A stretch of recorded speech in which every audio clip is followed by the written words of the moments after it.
So we have Maryam Ohadi-Hamadani, who I'm really grateful to have worked on this exhibition and these events with. Maryam, who is a lecturer at the University of Edinburgh and an expert on post-war art, and Imruh Bakari, who is the director behind the Mark of the Hand that you just saw. So we're just going to open a conversation with Imruh more than anything, but I was wondering if you could, first of all, just kind of talk about the funding of the film. In some of our previous discussions, we'd talked about how artists are supported and the importance of supporting artists. So if we could just touch on that, that would be a great opening. Well, to open the funding or non-funding of the film. I mean, every filmmaker has a problem with funding. But this was particular because, of course, you see the Arts Council was the main supporter here. And the Arts Council does fund films. But principally, they fund films to be made in the UK for UK artists. The other supporter of the film was the GLC. There was something called the Greater London Council, GLC. They had an arts unit. I think it was called an ethnic art unit. And they also provided some support for the final budget. Because, of course, you see, we went back to Guyana, right? So this film was funded from the Arts Council's budget, which only supports films made in Britain. So we use a budget for a film that we made in Britain to make an international production. And which means that we had to probably cut our own salaries or fees or whatever. And it was made on a very tight schedule and tight budget in terms of resources. We got a lot of support in Guyana. The Guyanese government, through the embassy here, one person particularly, he was the information officer. He was very much involved in facilitating our stay in Guyana. And we got an insurance company. Of course, all film crews need an insurance company. But we found one in Guyana who was willing to work with us and accommodate our limitations. Just let me say here, we have two members of the crew here. Chris Cox, the cameraman, and Albert Bailey, our main sound recorders. I mentioned that because we all go back a long way, even before this film. Film school, other independent productions, etc. But in talking about the limitations, Chris might be able to tell you, if not now, later, about the frustration of him having restrictions on how much he could shoot every day. Because this is not video. This is 16mm film. And those of you who know that format, each roll is about 10 minutes. But you don't shoot a whole 10 minutes. You shoot about 8 minutes and maybe jump 2 minutes, etc. And we were in Guyana for 10 days. And we roughly had about maybe 50 rolls of film, which means shooting 5 rolls a day is the limitation. And that was a very disciplined, strict regime that we had to follow in selecting what we would shoot, where we would shoot, and things that we couldn't shoot, right? Interviews take a lot of film. You shoot maybe 10 to a ratio of 10 to 1, perhaps. We didn't have that kind of luxury. So everything we did was very calculated, and a lot of things we didn't do was simply because if we had done it in the first 5 or so days, we wouldn't have enough stock to finish the shoot, right? And the kaicho shots, I think, if you remember, they came, I think, the day before we were leaving or something like that, because it took a lot of negotiation to get there. Kaicho is not easy to get to. In those days, it wasn't. You had to fly in, and the army, the military people, because we had government support, they had sort of given Aubrey a sort of, they made him a colonel or something like that, honorary colonel, so that he can get access to the airport. And the barracks right next to the airport, he was a military colonel for 10 days, you know. And they used their plane to fly us in, else we could not have gotten there. Paying for an aircraft and so on. Our budget might have been squeezed beyond, you know, our, well, to the extent, to the limits. So it was very tight and it was very challenging in that way, but rewarding. There are a number of things we could have shot in addition, but I think the main approach, the main aesthetic approach that I had decided on, we managed to realize that to a great degree. That's what I would say. Mm-hmm. I wonder if Albert or Chris would like to say anything. I don't want to put you on the spot, but anything about the experiences that Imruh just discussed, or the experiences of actually working on the film. I mean, I don't want to put you on the spot, so you don't need to. Yeah. You're carrying a ton of stuff, and there's somebody who now is a very well-respected cinematographer and like Kelvin, who was the assistant, my assistant, and he carried all this stuff. I mean, he really paid his dues on that film, because now he's doing big films. He's kind of doing very well, and yeah, I think it's the real issue is carrying everything up, taking everything you need, and then filming on airplanes is always difficult. Filming in boats and so mosquito. Yes, that lodge. Yeah, we remember that. Anyway, that's and I think exactly what Imruh said. You really have to think before you turn over, and it was very interesting when video came out. Suddenly you could film everything, and the quality of what people did went down. People then you get used to filming on video and having sort of the ability to film everything, but there's nothing quite like having to think very hard before you turn over, and you just ask yourself, is this worth it? Is this good? You try not to waste film. You have to waste. You have to waste. When it was going back home? Yeah, it was going back home. This was my second film, because my first film was in, I think, 1975, and I did the first feature film in Guyana, which was, I think, the second feature film in Guyana, called Wishes Were Horses. Incidentally,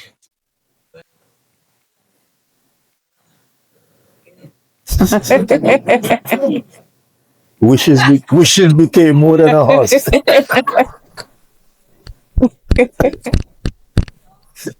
it was nice to look back, because what I didn't know was that Aubrey Williams was living in my village. Oh, wow. Yeah. So when we got there, he said that I lived in that house. I came back, this is my village, best for acting. Because he was working at the, in Montreal, the agricultural department. Right. Other than that, it's just the going into couture, and that was fantastic.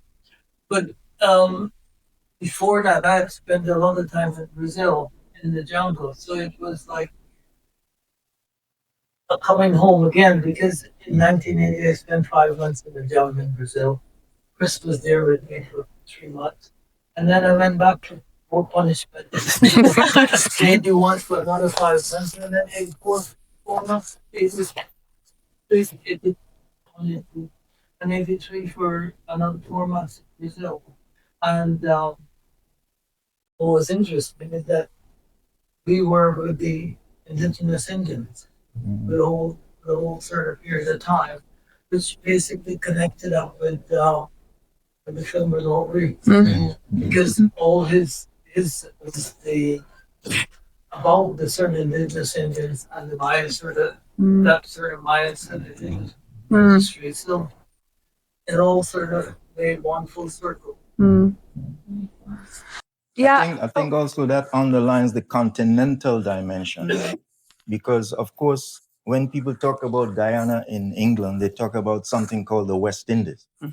This is not an island. This is continental American space. And that river that we're on is a small river, right? I mean, anybody who knows Guyana can tell. It's a small river, but the big rivers, the banks, you don't see them, basically. They are big, massive, the space, the sense of space. And you get that in Aubrey's paintings, as opposed to someone who is island sensitized in a way. And that is part of the American Caribbean aesthetic, basically. And it was, for me, important to encounter that continental space and then see it manifest in his work. I guess that's what probably attracted me in the first place.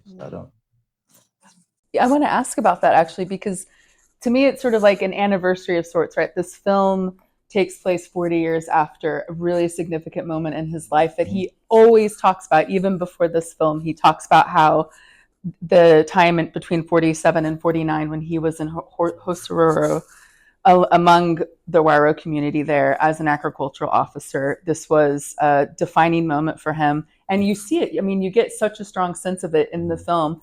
And one of my favorite part of the film, actually, is that uncomfortable silence where he is like, I don't want to talk about it. And you still press him, Try. And so I guess the question is sort of how did you even stumble upon Aubrey in the first place? I think maybe you said that you kind of knew him from Keskadi or from the Caribbean artist movement. How did the film come about?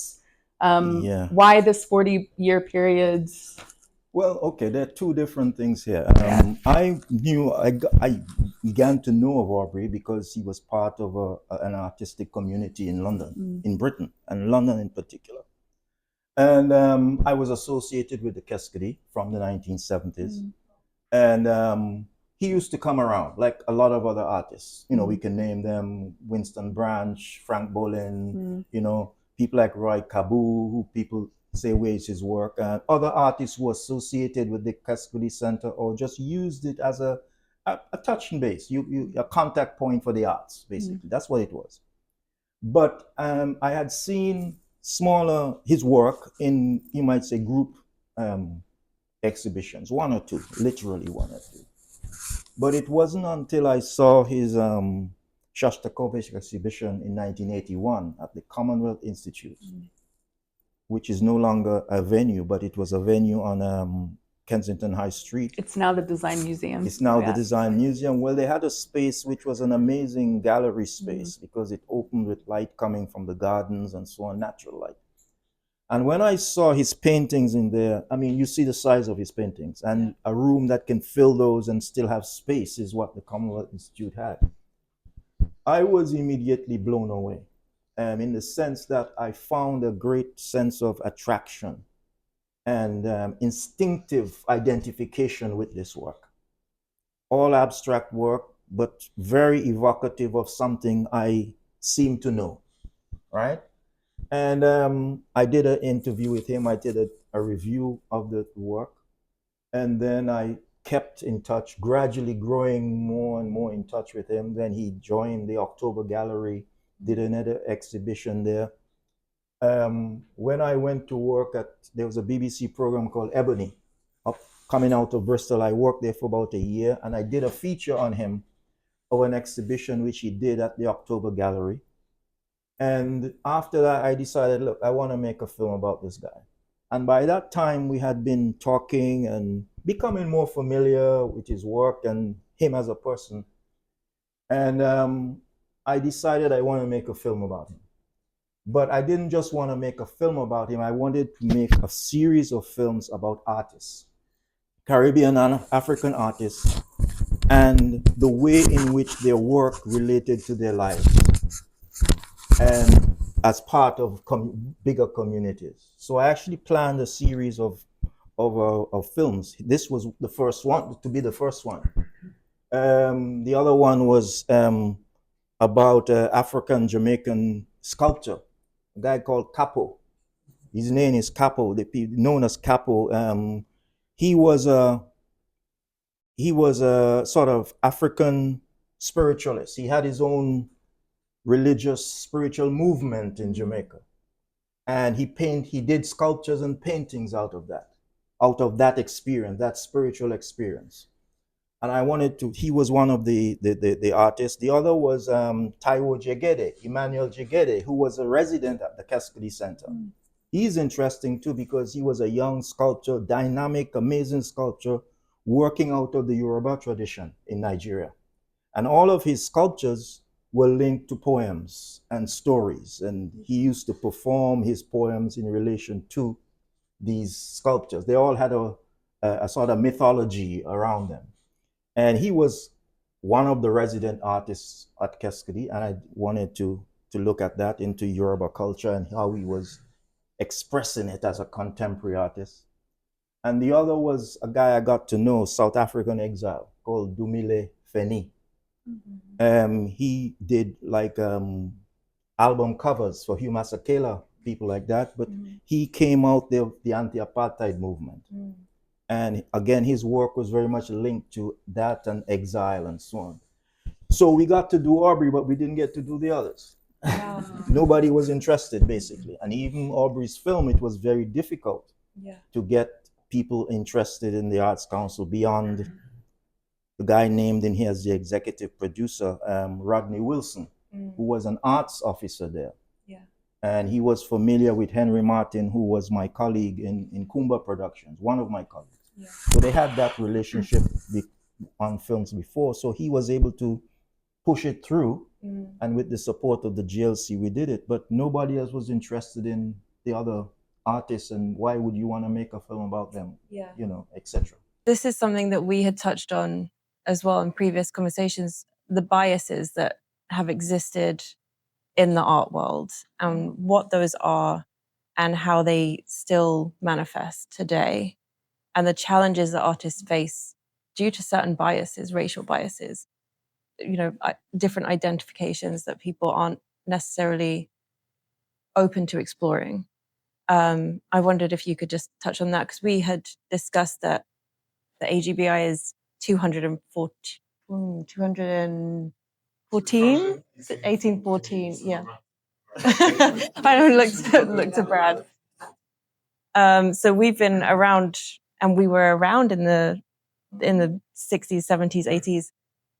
And you said you'd never heard of us. Unfortunately. And I don't think maybe artists have, but I didn't, you know. But I mean, Black artists have always been, as you say, not regarded as artists. Another artist around the Cascade at the time, Errol Lloyd, quite well known for his book covers and other things. So there were a number of important people. Frank Boland used to come around the Cascade Center, you know, others. People were actually resident artists. These were people painting or doing sculptures simply because that's what they did. But the wider art world, whom you might say people like Melvin Bragg would validate, nobody wanted to know, you know, they weren't concerned about that. Now, people always say Aubrey was a ignored or neglected artist. He was never really neglected per se, but he was ignored by the establishment. But if you speak to Guyanese, if you speak to Caribbean intellectuals and artists of his generation and before, they revere his work, they revere his ideas, and they were part of what he was saying. He comes from a generation, a very dynamic generation of Caribbean intellectual artists. Not only visual artists, but painters, literature people. Wilson Harris, for example, Ivan Van Sertima. In Jamaica, you have people like Rex Nettleford, the great, you know, dancer, choreographer. These were post-war artists who came out of the Caribbean and knew exactly what they were doing. Andrew Salkey, you know, all the great Caribbean writers and so on of that generation. So no, many of them didn't stay in England. That's the other thing. They weren't able to survive in Britain. And that is indicative of what you're saying, because we weren't supposed to come here to do art. We were supposed to come here to drive buses, perhaps. You know, but this is how it is. And in a way, people are coming to terms with that, but in a very ambiguous ways. But still, you know, a new generation is trying to make an impression somewhere along the line. Yeah, and that's important. I wanted, Maryam, maybe you could talk about, just on that note, the title of the show, Life Force, and that was, I would love for you to just talk about where that title comes from, because that. Well, I mean, I think it was Jan Carew who wrote it, but I can't say that for certain. But it was in one of the first exhibition catalogs of Aubrey's work. I think it was the first or second exhibition that he'd had at the New Vision Center Art Gallery, which I had mentioned very briefly before. So this art gallery, or it was actually sort of a collective before, called the New Vision Painters, that Dennis Bowen, who you see his name in the credits, Dennis Bowen, who is born in South African to Welsh parents, moved here, and part of this sort of like Commonwealth moment. There was this moment in the 50s and 60s where this idea of the Commonwealth kind of gets proliferated in cultural productions and exhibitions. So you have these like Commonwealth Biennales of abstract art that Dennis Bowen and New Vision Center were a part of, and Aubrey, and not just Aubrey Williams, but also Frank Bowling, all of these artists that we're talking about were included in some of these exhibitions as well. And it was really like, so Stuart Hall also brings this up. So let me backtrack a little bit. So Aubrey was involved in the Caribbean artist movement, which I'd mentioned. It kind of was initiated in 1966 by Eddie Kamal Brathwaite. Wait, it was formalized in 66. Yeah, but it'd been around, before. And Andrew Salke, who you mentioned, was also a founding member. So was Aubrey. John LaRose, who founded New Beacon Books, which is actually still underneath the George Padmore Institute, which, by the way, if you're looking for any of information on the Caribbean artist movement, that's where the archives are at George Padmore Institute where is that? Finsbury Park, yes. And so Aubrey was part of this sort of generation that comes, and I think I remember you kind of mentioning this idea of the Windrush generation being kind of a failure for it, which is not controversial, but I'll let you explain as to what you mean by that. But there's this sort of moment where the New Vision Center were mostly about abstraction, and Dennis Bowen's brand of abstraction was like Tachist sort of English kind of abstraction, and Aubrey's sort of second but probably most significant exhibition was at the New Vision Center. Before that, it was at the Archer Gallery, which was another sort of significant gallery that actually gave platforms to artists who were immigrating from the so-called Commonwealth, opportunities to exhibit. And the Commonwealth becomes this kind of cultural production in some ways, for better or for worse, for these artists to come together and exhibit, to have exhibiting opportunities. So the Commonwealth Institute was one of these particular places, which is now the Design Museum. It's completely gutted from what it used to look like before. So it was this kind of institute where you'd come in, and most of the sort of visitors who would actually come into the Commonwealth Institute were actually mostly children. So it was kind of meant to educate the UK or Britain's, London's children about what the Commonwealth was. But they had this art gallery, and it was the cutting edge art gallery at the time. It was like the first purpose-built modern art gallery. And it's underrepresented in these like canonical narratives of what British art history or British post-war modern art is, as well as people like Aubrey Williams, Frank Bowling, who finally gets a retrospective in 2019 at the Tate. I mean, the guy has been working forever. He was part of like the pop movement. Aubrey Williams was part of this, kind of early moment of post-war abstract art that was kind of, coming out of that kind of moment of I suppose, a moment of sort of Commonwealth, I guess, immigration, right? This is kind of this moment where 1948, the Nationality Act occurs. And so there's a moment where you have people like Aubrey coming here to live and to work. And it felt utopian. Stuart Hall kind of mentions it in his text, these sort of three moments in diaspora post-war history. But then, this sort of idea of utopian Commonwealth idealism is just ultimately always shattered.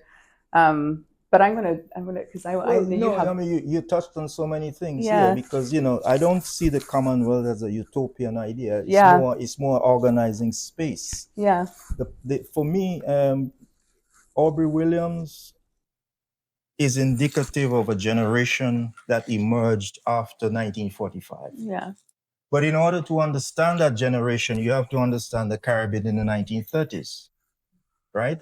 The 1930s was, a period of insurrection in the Caribbean. There were riots, there were the labor movement emerged from 1935, etc. The war interrupted that. The trade union movement is rooted in what happened in the 1930s when people refused to work for the kind of slave labor wages that had existed. And that's not just me saying that rhetorically. The British government or the so-called Commonwealth did a survey in 1939, which was published eventually after the war in 1945, called the Moyne Report. And that Moyne Report was a sociological study of conditions of the islands and Guyana. And basically, the fundamental conclusion was that nothing had changed since the abolition of slavery. Working conditions, quality of life expectancy, etc., etc. That is what the 30s was about. Now, after that, during that period, not only workers began to revolt, there was a sort of cultural renaissance. People like you mentioned E.R. Burroughs becomes part of a cultural movement, crafts movement, cultural development among the African, principally, and in Guyana, the Indian working class. So that after the war, these groups and individuals become important. The Working People's Art Groups is E.R. Burroughs' organization, which he establishes in the 1940s. There's another important Guyanese called... Donald Locke? I was thinking not so much Donald Locke yet, but he was a little younger. He was Aubrey's generation, but A.J. Seymour, a poet and a publisher who was of the Burroughs kind of generation, nurturing these young artists like Aubrey and publishing them, giving them a space. So Aubrey, working with the Working People's Art Group, was taking up a sort of cultural momentum, which was a political movement because it was towards independence. Independence begins in the 1960s, first you have the West Indies Federation, which from 58 to 63, then independence. But that generation was emerging with a kind of optimism. And I always say migration to Britain was not about coming to the mother country. It was two things. Young people like Aubrey following the logic of going to the metropole because the limits of the islands were what they were. The limits of the colonial territories decided that you had to go to the metropole, whether it's France or Britain, because that was part of how the societies were organized. The other thing was that poverty is what drove people to Britain. It's nothing to do with building a mother country. People were running from poverty. And the other thing is that, which people don't talk about, the colonial administrators saw migration as a safety valve, getting rid of the troublemakers, getting rid of the problems in the small island society. I've read something somewhere that when the Working People's Arts Group began, E.R. Burroughs, the British government planted spies in the art classes because they thought they were going to be subversive. And one of those spies became one of the master painters of the time, which is one of the ironies you get.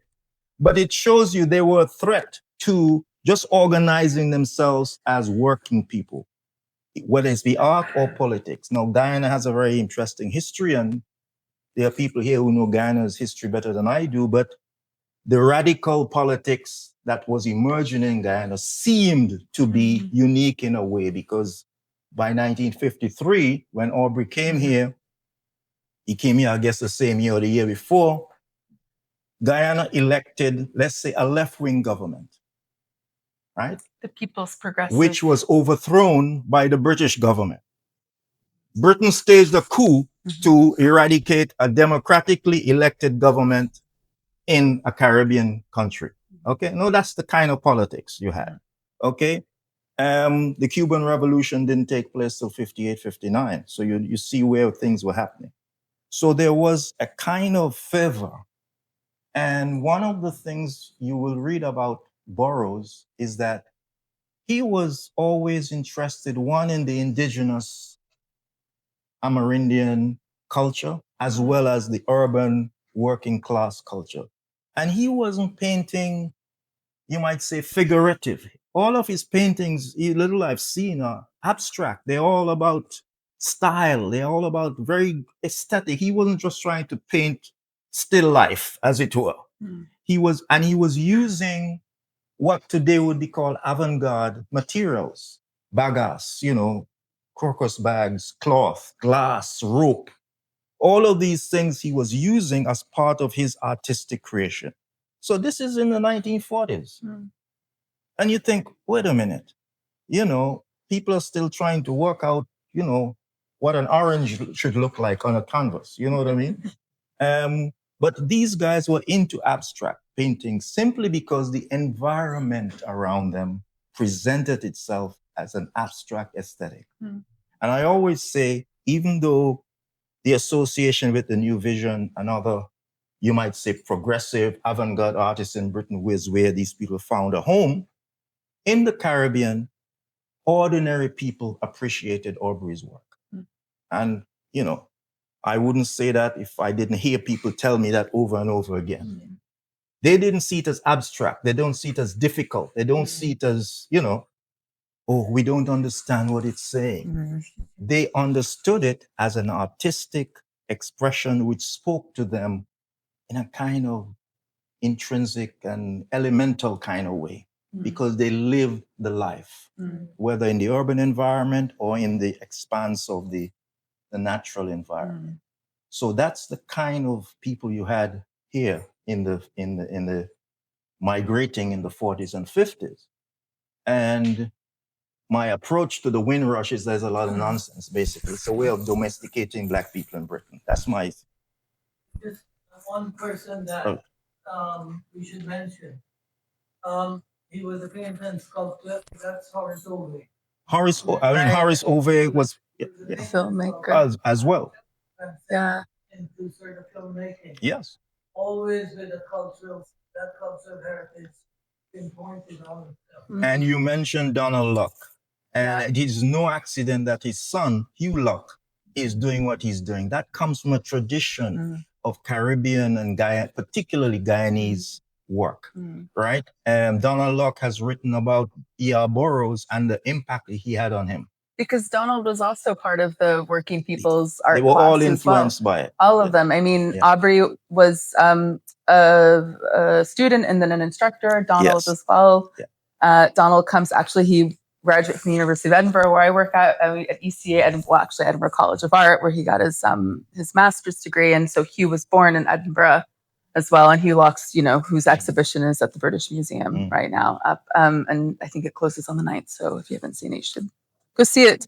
And then Horace Ovey, who is a filmmaker, and Pressure was he begins as a photographer, begins as a painter, becomes a filmmaker. That's photographed, the Mangrove 9, the protests and demonstrations, helped produce a film about that. And he was kicking around like at Cascade and also part of the Caribbean artist movement as well, as you mentioned. Well, the Caribbean artist movement was really a forum for debating, exploring ideas about what it meant to be a Caribbean artist in the contemporary moment of the post-war world, as it were. And I think that's what it was about. Yeah, and I think it was George Lamming was mentioning, I think it was him who's an author, and he says something about, I didn't know I was West Indian until I moved to Britain, because, if you're from Guyana, Jamaica is not, it's far away. And I think one of the other things too about, Aubrey, in order to get a higher education in Guyana in the 40s, there was no university as far as I understood. So you did come to Britain, or the closest one was Mona, the University of Jamaica in Mona. And I think that that came later. That was a college. But that's what colonialism is about. That's not strange, really. I mean, colonialism is about extraction from these territories and putting everything in the metropole. Now, slavery was never legal in Britain. There were no slaves in Britain, but slavery benefited and built Britain. So when people began to migrate from the Caribbean to Britain, It was like people moving from the southern states of America to the northern states. It was that kind of automatic, just like in France. Only in France, you don't have you have départements. So you still believe you're still in French territory. But if you are from Martinique or Guadeloupe, you're moving from a Caribbean island to the metropole. And they speak about this. They've been doing this since the 1930s, the 20s, right? So migration about coming to Britain was, well, if you are part of Britain, that's where you should be. You come to Britain and then you discover, but yes, you're not one of us. That's the whole thing when it kicks in.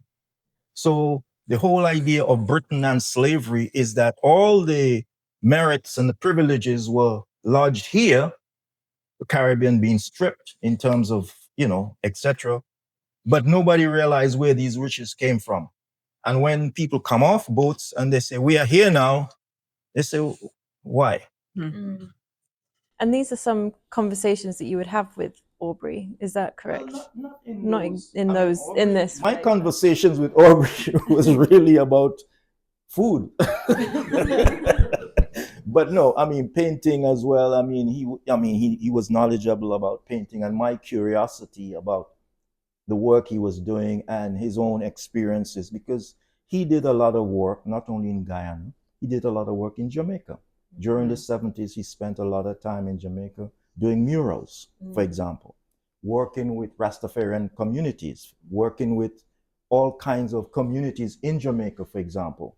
And he was back and forth between there and Guyana. And 70s, he had gone to Nigeria, Festac. He was part of the whole Pan-African arts movement. So I was very interested in him as a generational reference point and what had actually shaped him, because I left the Caribbean when I was in my mid-teens in 1966. I was kind of, as we say, a friend of mine says, we were deported to paradise, and found that paradise was not existent in Britain. And the unfortunate thing is that I went to Leeds. Now, Leeds is in the north of England. And then you find that there's a double kind of isolation here, because London centered, the Caribbean artist movement was in London.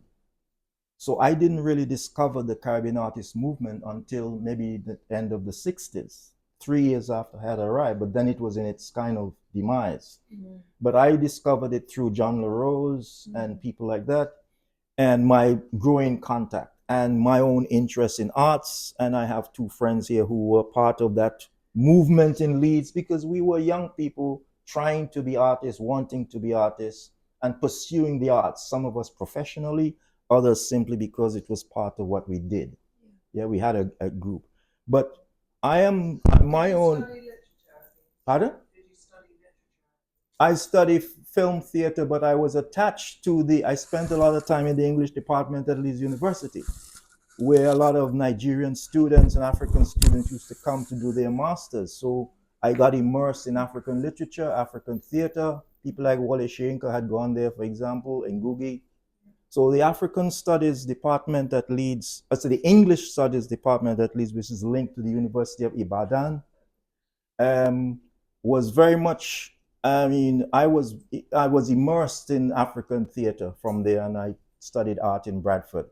But I was also immersed in what was happening in African America, the Black Arts Movement, which was very radical, people like Amiri Baraka and people like that.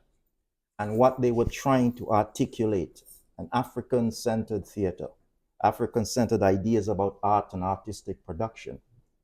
And of course, that led me to study African art, to study anthropology, or dabble with it, because I didn't like some of the ideas. So I thought, okay, I know enough now, I'm going to do other things. So I used that knowledge somewhere else. But I began to study African art very seriously. So that's when I began to connect with the wider work that was happening in London, the London-centered debates that were happening at the Commonwealth, not the Commonwealth, the West Indian Students' Center in Earl's Court, which is where the Caribbean artist movement used to meet.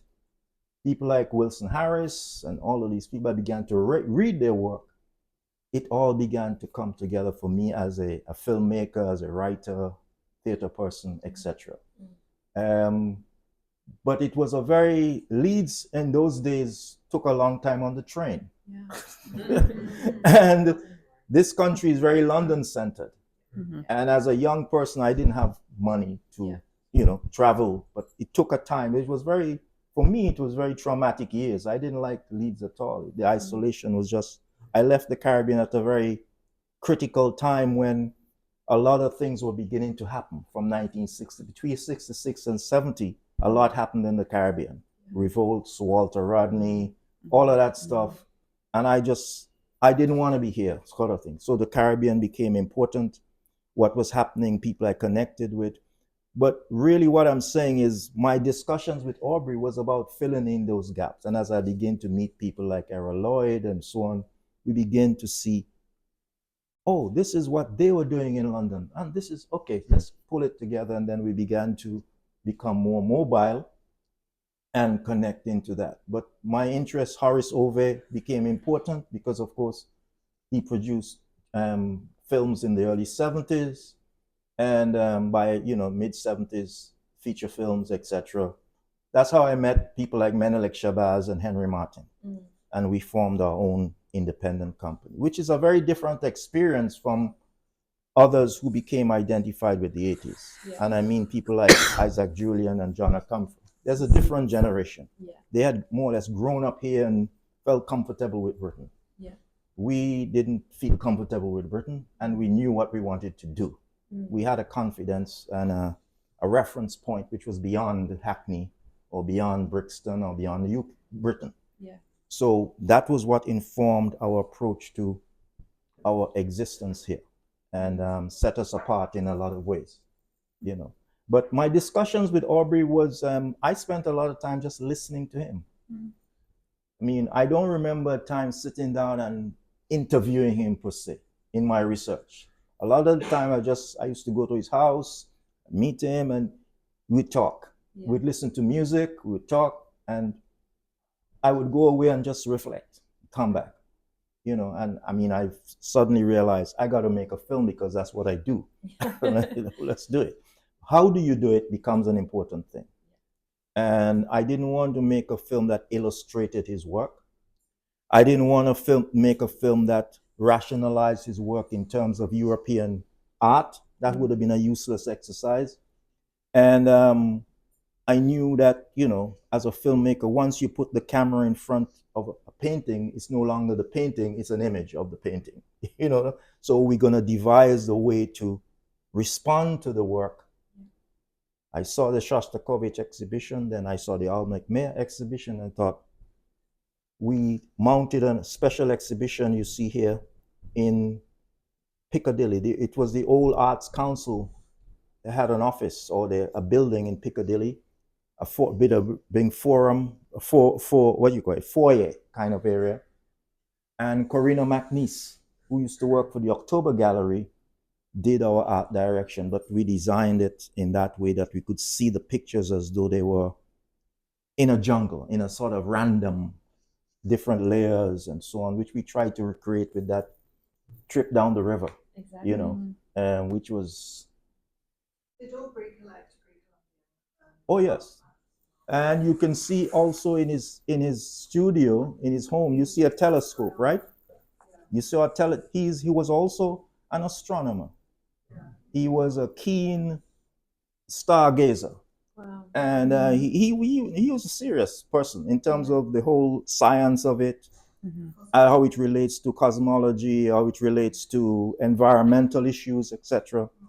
Ornithology, that's one of his paintings back there as well. Yeah, I mean, all of his, because the Al McMahon philosophy is all about that kind of unity between the seen, the unseen, heaven and earth, etc. And he was very much keen on that. And understood it in a way that I didn't have the background or the years to get into it, but I could appreciate what he was saying, Did he collect a lot of Guyanese and Guyanese. Well, he collected everything. When did he start a national revival? No, not necessarily in that sense. No, I don't think he started anything necessarily people were building on a tradition. He became part of a tradition. Because there's an art school in Guyana called the E.R. Burroughs School of Art, for example. When was that? It was set up, what, in the 60s, 70s, something like that. Yeah, yeah. But anyway, E.R. Burroughs is an icon in Guyana. It's a cultural icon, and his interest is broad. I mean, it has led to people like Dennis Williams, who is no relation to Aubrey, who was an anthropologist. And he was the one who set up the Burroughs School of Art. But he's a known painter and novelist who spent a lot of time in Sudan and Nigeria. Dennis Williams. He was part of the he set up Transition in Nigeria. He was the editor of a very influential magazine in Nigeria called Transition for a time.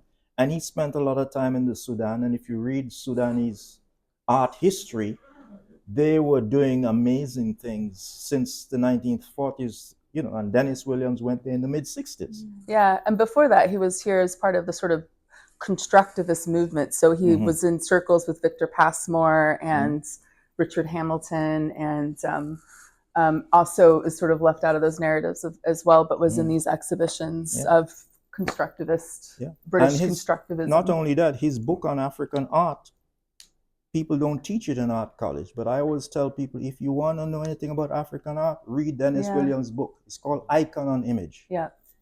And it's the only book you should read if you want to start understanding African art. I was going to say, do you mean Sudanese? No, I said African art. African art, the art of the continent, the art of the African continent. There are distinctions, of course, you know, whether it's Nubian, but he's talking about a general approach to the study of African art. And he talks about, he says, look, there is no such thing as traditional African art, which is correct.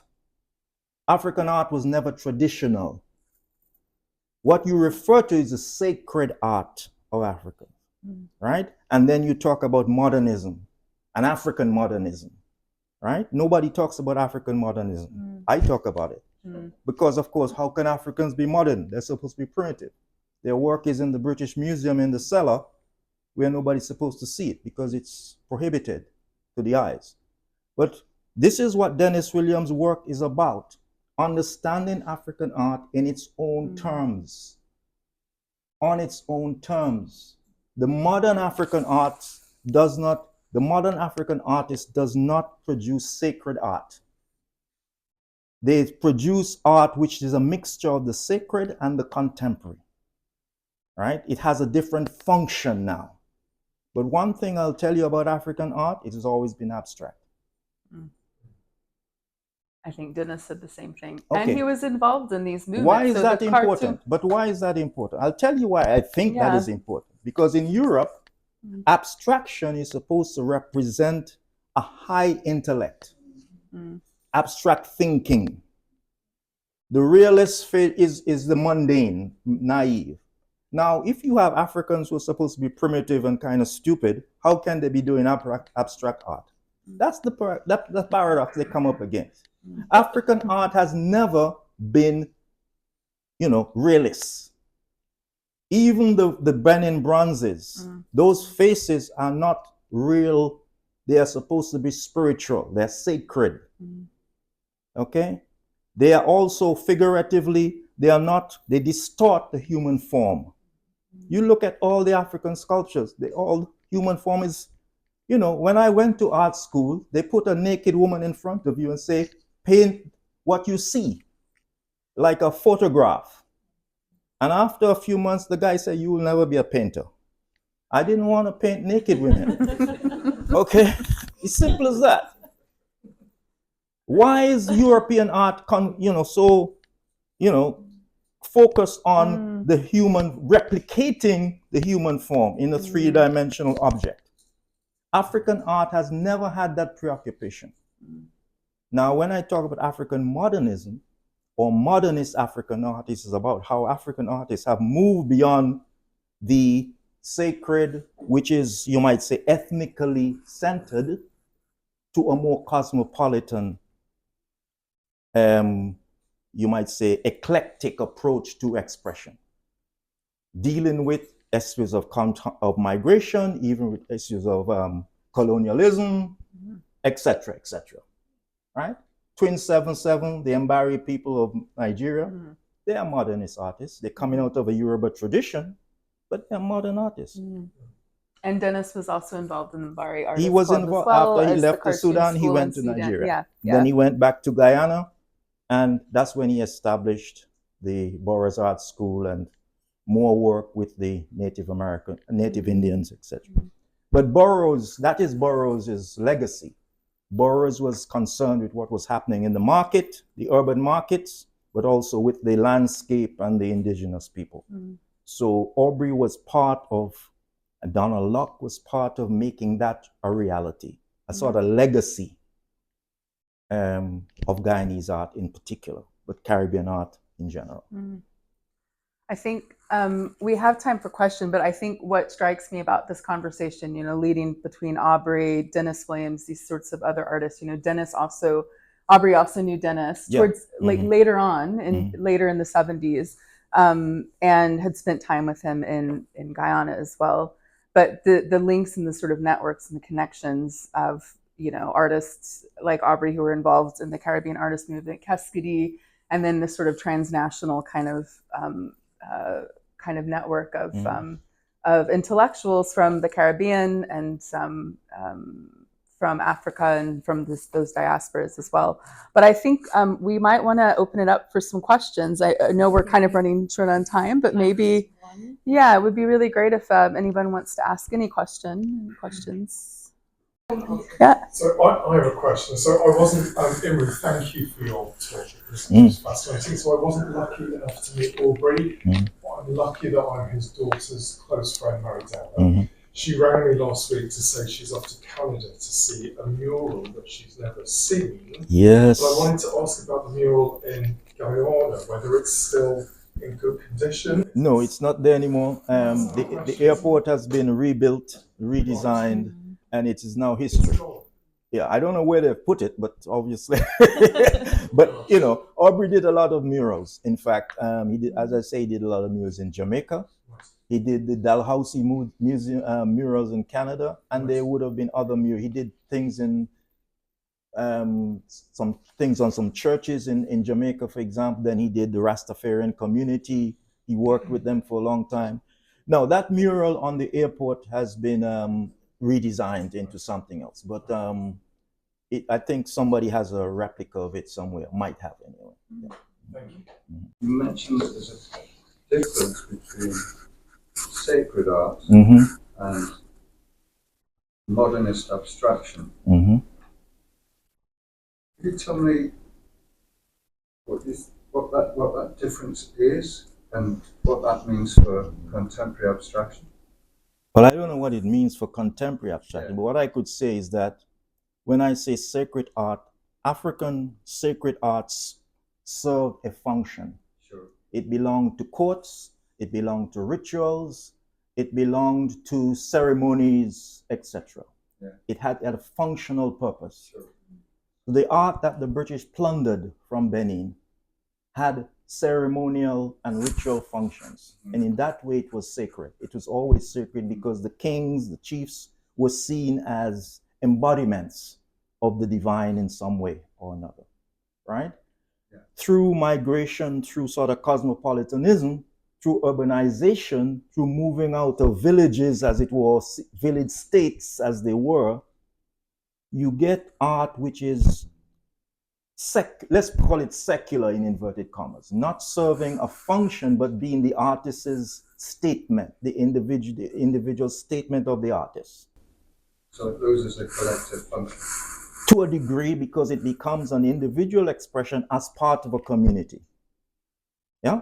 People like Twin 77, they still identify as Yoruba artists, but they are individuals, and they might have their own shrines, etc., but they are not part of a hierarchy of spiritual functionality, as it were. They are artists working, whether they be in New York or Ibadan or anywhere else, right? And I think the same would apply for anywhere in Africa generally. Yeah. Something lost. Well, I don't know about loss. History is not necessarily about loss. History is about In transformation. terms of sacred function. Well, no, the sacred still functions or still serves as, it's like Aubrey returning to the Amerindian Olmec Mare. It serves as a resource for helping to articulate the contemporary. That's how Aubrey talks about his work, right? The Olmec Mare, right, becomes a resource, and the resource is always going to be there. European modernism is about breaking with the past. African modernism is reconciling with the past to go forward. That's a fundamental difference, the Sankofa principle. Any other questions? Airport has been gentrified. Starbucks.